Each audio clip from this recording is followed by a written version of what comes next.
स्थिर रहे और प्रभु में हमेशा देखो बच्चा, जब सांसारिक उन्नति की चाह होती, कामना होती है, तो कामना का मूल ही होता है अशांति। और अशांतस्य कुतः सुखम, जो अशांत है वो सुख कहाँ अनुभव करेगा। अब जितनी कामनाएं हैं वो सब भय और अशांति देने वाली। मैं इस परीक्षा में पास हो जाऊं, ना पास होंगे तो क्या होगा, इतनी बार फेल हो गई, फिर फेल हो गई तो मेरा तो जीवन बर्बाद हो जाएगा। कितनी चिंताएं, कितना शोक, कितना भय हमारे अंदर जागृत हो जाता है जब हम सांसारिक कामनाओं से युक्त हो जाते हैं। अब सांसारिक कामनाओं की पूर्णता के लिए जो हमें अनुष्ठान, जो पवित्रता, जो धर्म चाहिए वो तो है नहीं। अब आजकल ऐसी अपवित्रताएं चली हैं कि ब्रह्मचर्य की रक्षा करना, धर्म की रक्षा करना, आहार पवित्र होना, विचार पवित्र होना, ये तो सब है नहीं। अब कामनाओं की पूर्ति करने के लिए जो हमको अनुष्ठान चाहिए, जो पवित्रता चाहिए, जो चरित्र पावन, विचार पावन और भगवत स्मरण, वो है नहीं। तो अशुभ कर्म तो बहुत हुए हैं और अशुभ का नाश करने वाला भागवती कर्म है नहीं।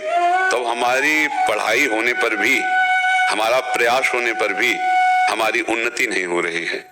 उसके लिए किसी टोना टुटका, जंतुर मंतुर का अलावा इनकी जरूरत नहीं है। जरूरत है भगवान का स्मरण करने की, आचरण की पवित्रता की। अगर हमारे आचरण चरित्र पवित्र है और भगवत स्मृति परायण है, कौन सी ऐसी पढ़ाई है जो हमारी स्मृति को गिरा सके। अगर हमारी स्मृति बलवान है तो हर जगह हम निकलते चले जाएंगे। आज हमारा जो नया समुदाय बच्चों का है, स्मृति विहीन हो रहा है। बहुत बुद्धि है, स्मृति नहीं है, विवेक नहीं है, क्योंकि चरित्रहीन हो रहे हैं। चरित्रहीनता की होड़ लगी हुई है, चरित्रहीनता की। एक बच्चा 4-4, 5-5 गर्लफ्रेंड, एक बच्ची 4-4 बच्चों से ब्रेकअप करके नया गर्लफ्रेंड, बॉयफ्रेंड, ये सब क्या है?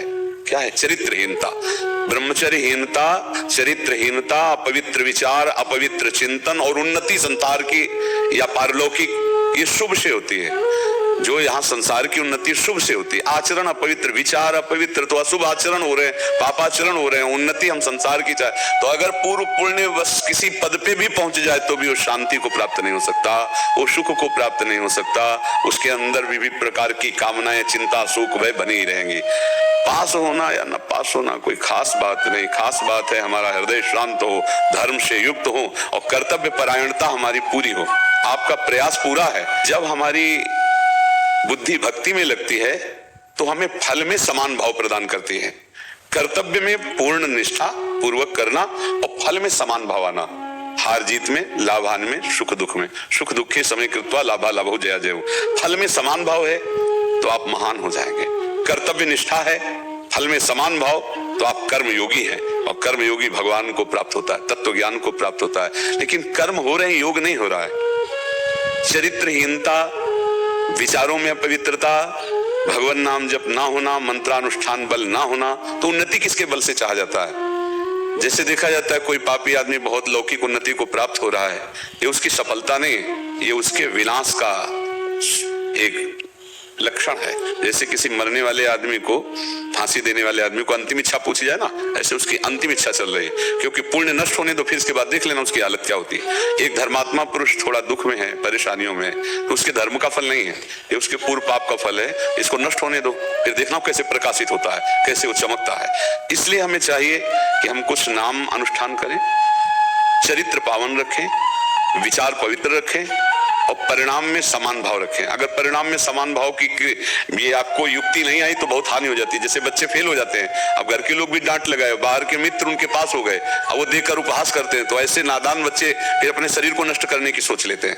ऐसे ही किसान, उसकी फसल नष्ट हो गई, वो फल में समान भाव न रखने के कारण फिर वो ऐसे ही है। कहीं भी पराजय में, कहीं भी हानि में वो ऐसे बातें आने लगती। मुझे लगता है कि इस तरह की भारी भयानक अपराध जनित घटनाओं से बचने के लिए अध्यात्म को जरूर स्वीकार करना चाहिए।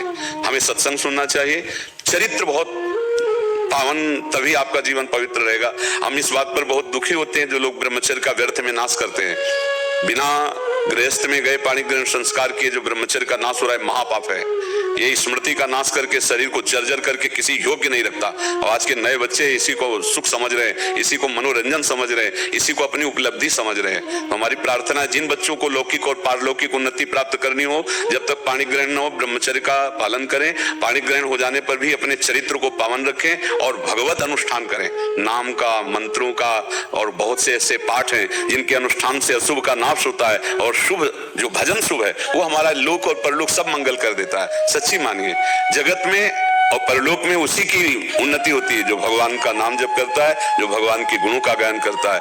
ई परलोक सकल सुख पावत मेरी सो भैया कृष्ण गुण संचु, हरिवंश महाप्रभु कहते हैं। यदि कृष्ण के गुणों का गायन करोगे, नाम जप करोगे, तो इस लोक में परलोक में सदैव सुखी रहोगे। अगर फेल हो गए हो तो भगवान और मार्ग दिए, पता नहीं कौन सा मंगल विधान किए भगवान, आपको क्या बनाना चाहते हैं।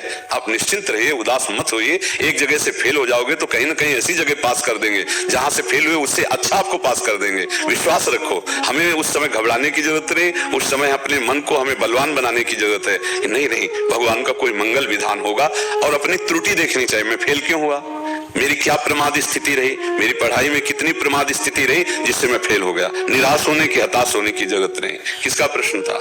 हाँ, तो निराश हताश नहीं। किसका प्रश्न था?